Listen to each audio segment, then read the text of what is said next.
These are the top 10 watches you can buy under 10K in Australia. Full disclosure, all prices are based off secondary market pricing in Australia. To get us started, we've got JC here. I just want to say that the reason why we sell most of these watches is because JC is very handsome.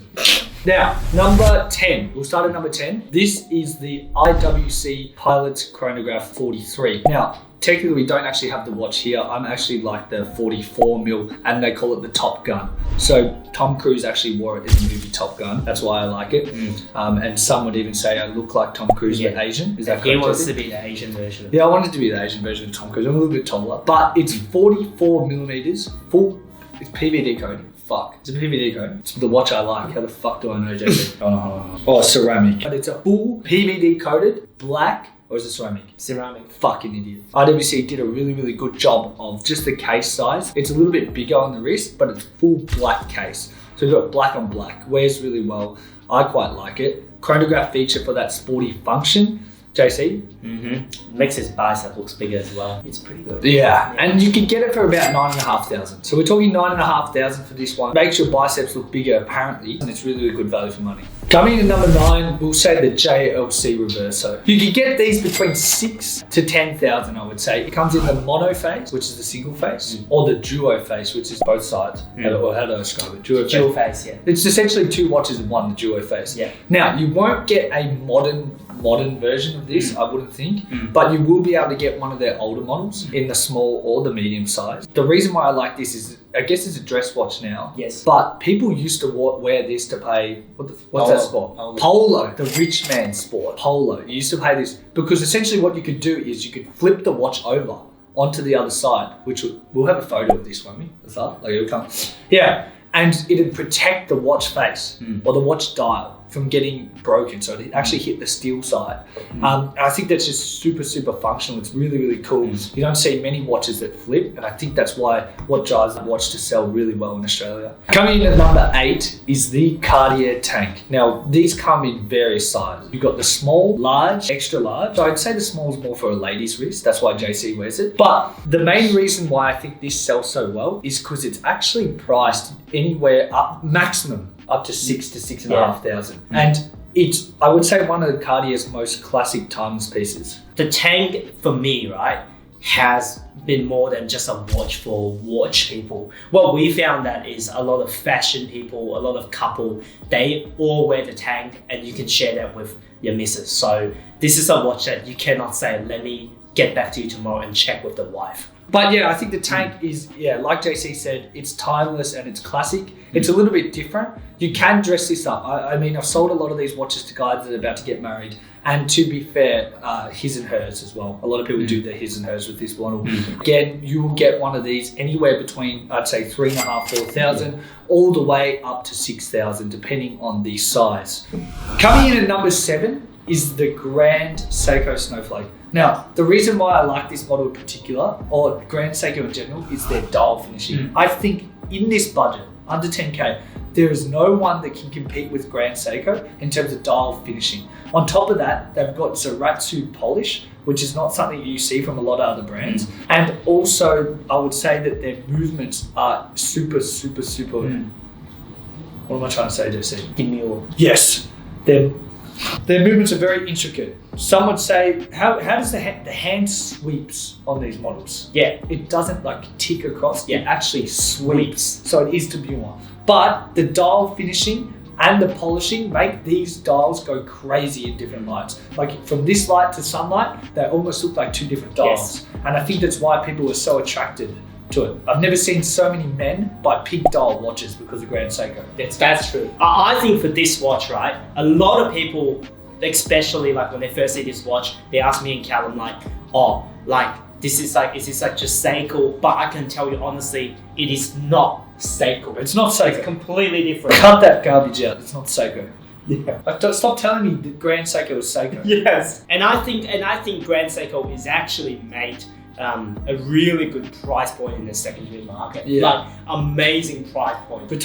Anywhere between 6,000 and 10,000, I could say, will get you a solid Grand Seiko. Coming in at number 6 is the Tudor Black Bay 58. Now, this model comes in black and blue. I would say that this was one of their staple pieces once upon a time. I think Tudor went through a period where they were just shit. They were producing pretty shit. They came out with the Black Bay 58. In particular, the black and the blue in 39mm. So I guess 39mm case is one of those cases where you can just wear it across the board. You have a smaller wrist, you can probably pull it off. You have a bigger wrist, it probably sits okay. I think it was just a timeless piece, and pricing that one between, you know, 4,000 to 5,500 is really, really, really solid value for the money. This is one of the watches that we from Records has sold the most so far, especially any type of Black Bay 58. So the Black Bay 58... That's a Black Bay 41 you're holding there, JC.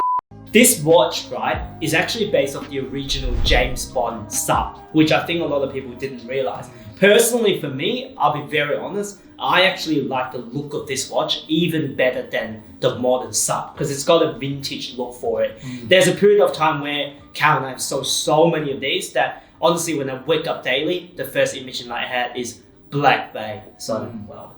I think the Black Bay 58, proportionally, they just got it perfect. It's easy to wear. It's your daily diver that you can dress up or dress down, and it's just extreme value for the money. Coming in at number 5, I would say that this is our best-selling Tudor model of 2024. We haven't sold any more Tudors than this one in particular. This is the Tudor Black Bay 41 monochrome on Jubilee bracelet. I think they got it right. Tudor got it right. I think we're selling these for about $6,000. Released in 2024, they brought out a Jubilee style bracelet on this one. The way the world's going at the moment, especially Australia, the Jubilee bracelet is the one that's taking off. People want to use that, look at that tapered style bracelet, which you don't have here, but that tapered style bracelet on their dive watches, which is a really interesting take. But it's just classic, classy, black on black, nothing too over the top in a 41mm case. And I think they just got this one right in particular. Yeah, I think regardless of the Oyster or the Jubilee bracelet, this particular model in black, I think this year, some people say it's boring, but I personally think it's the one that looks the best to me. This just has a very, very clean, minimal look. So if you like the sub, I honestly think you can consider this. Yeah, this isn't too flashy. It's not too out there. It does the job. You're going to work, you're going to dinner. I feel like you can dress this one up, dress this one down. It's a really, really solid value for $6,000. Coming in at number 4. Now, this is one of my favorite watches, I'd say. The Omega Speedmaster Professional in 42mm. Now, there is so many models across the board, but I'm going to talk about the newest model, the 3861 upgraded movement. Now, this is I don't actually know what the power reserve is, isn't it?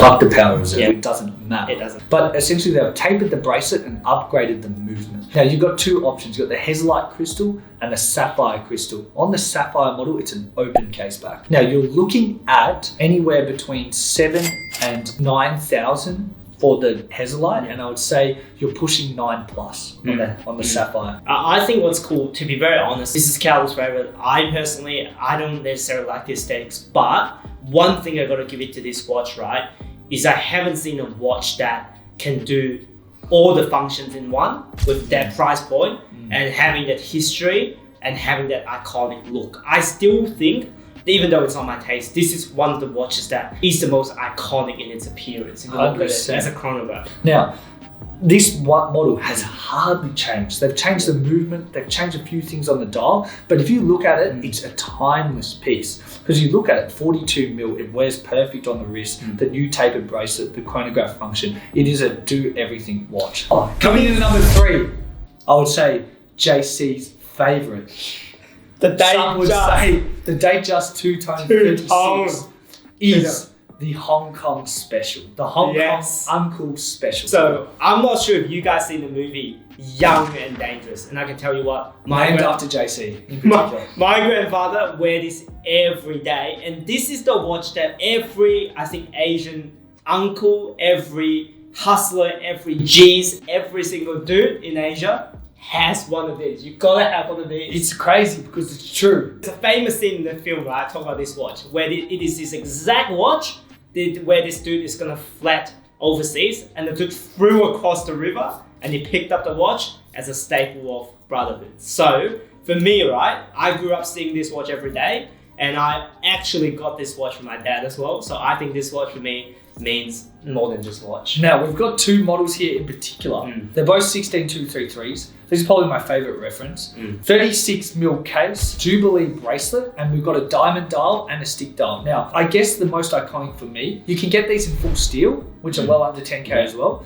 But for me, I think I'd have to go the two-tone, and I'm not a two-tone guy. I would never say I am. And I actually wear a lot bigger watches. I never actually wear the 36. But in terms of staple pieces under 10K that Rolex have produced, and the dials that they can produce, you've got tapestry, you've got linen. There's so many dials that they just don't produce now in this 36mm case that make this watch iconic for under 10K. Yeah. Back in the days as well, like when you pick these watches, you're actually free to pick between the presidential class or the regular class if you add money, and you can pick a strap with it. And you can also freely pick your dial, including the stone dials, the onyx and stuff. So I think that period, for me, right, is the golden period of Rolex. And I still think it is to this day. Yeah, for all those guys saying, hey, 36 is too small, man, they didn't even make 41 back then, bro. So what do you mean 36 is too small? How did that be? All they produced was 36mm Datejust with a fluted bezel and Jubilee bracelet. So for you to saying it's too small, maybe you're too fucking big. No, actually, but this is an icon. Hence why the value retains across the board. Now, the issue with these ones is sometimes the stretch goes crazy. Actually, the stretch on these are actually all right. Sometimes it's like literally just flops down like JC. Coming in at number 2, the Rolex Explorer 1. Now, there's been a few references here. What do we got? 114270, 12427. So there's a few references. To me, they all look the same. 36mm case. They did do the 39mm case, and now they're doing the 40mm case. I guess this is a timeless piece. Some would say it's a one-watch collection. Yes. It's always say the one-watch collection because you can compare this with a lot of straps. And then I think a lot of people think that this is well under the budget they have and also matches all the criteria. You can dress up, dress down, has a classic Datejust proportion, but also with modern functionality. You're a classic man if you wear this. You're like a star, a videographer. Star, who wore this watch in particular? Anyone famous? Edmund Hillary. Edmund Hillary. Not sure who that is, but Edmund Hillary wore this watch. Hillary wore it. He wore this watch. Nice. Edmund Hillary wore this watch. No, that's the dude who climbed the mountain, bro. That's why it's named the Explorer. Yes, Edmund Hillary was an explorer. I just found that out right now. Coming in at number 1. Our most hyped watch in Australia, the Cartier Santos. Now this comes in medium and large. I would say JC wears a medium because it's sized to a small lady. But I, however, wear the large. Now, but this model in particular, I'm not sure why it's so great. I think it's just so functional, especially for an Australian. I know I'm Asian, but especially for an Australian. I think this is the watch where it's like, hey, I'm going to the beach. I'm going out for dinner. I'm going to work. You can whip this on the wrist and be like, hey, this is the pinnacle of Cartier watchmaking. And when you wear this watch, it just reminds me of that dude in the white linen shirt, short pants, single-handedly reversing his car with his missus on the other seat. This is the one. Now, the case dimensions, I'm not sure what they are, but I think in terms of 35.1 mil. 35.1 mil. JC said. This is why JC's here. 35.1 mil. And talk about the cabochon, JC. What's the cabochon? So one thing you realize in the Tank and the Cartier is that all the crown, right, depending on the type of metal, they use a different color of gem. So if it's platinum, it'll be in full ruby, but then this is steel, so it's sapphire. So I think that's pretty cool. But other than that, you can get one of these anywhere between, I'd say, in medium and large, 7.5 to 10 plus slightly. But yeah, it's just one of those watches where it's like sport, dress, you know, all in one. I think Australians in particular, a reason why most of these watches sell is not because I would say that any are specifically a dress watch, any are specifically a sports watch or a diver. These watches are so functional for all of us and they're all under 10K. I guess when you live a lifestyle where it's like beach, maybe, you know, work, you know, knock off beers, something like that, you can wear all these in all those sort of occasions. But if you want the best prices for these watches in Australia, come see JC and I at Eminia. If you want to browse the watches, go to eminia.co. That's E, M for Mary, I, N for Nelly, And if you want to see some random shit from me, what's my username? Go to _ CalBest on Instagram. I'm pretty sure that's who I am. Sometimes I make with the blue content. tick. With the blue tick. I'm pretty sure I have a blue tick. Yeah.